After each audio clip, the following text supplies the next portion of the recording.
G.K. Chesterton, The Eye of Apollo, narrated by Allan Monteiro.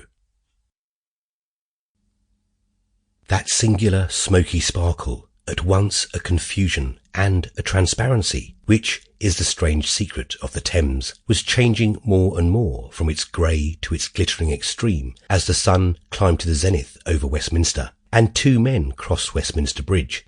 One man was very tall, and the other very short.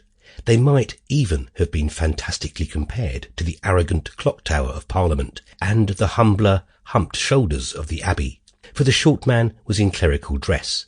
The official description of the tall man was Mr. Hercule Flambeau, private detective, and he was going to his new offices in a new pile of flats facing the Abbey entrance. The official description of the short man was the Reverend J. Brown, attached to St. Francis Xavier's Church, Camberwell, and he was coming from a Camberwell deathbed to see the new offices of his friend. The building was American in its skyscraping altitude, and American also in the oiled elaboration of its machinery of telephones and lifts, but it was barely finished and still understaffed. Only 3 tenants had moved in. The office just above Flambeau was occupied, as also was the office just below him. The 2 floors above that and the 3 floors below were entirely bare, but the first glance at the new tower of flats caught something much more arresting. Save for a few relics of scaffolding, the one glaring object was erected outside the office just above Flambeau's. It was an enormous gilt effigy of the human eye, surrounded with rays of gold, and taking up as much room as 2 or 3 of the office windows.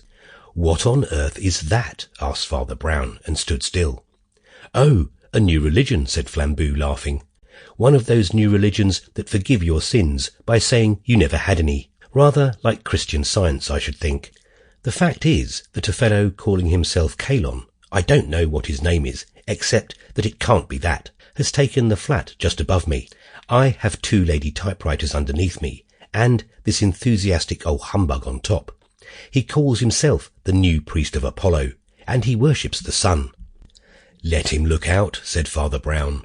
"The sun was the cruelest of all the gods. But what does that monstrous eye mean?"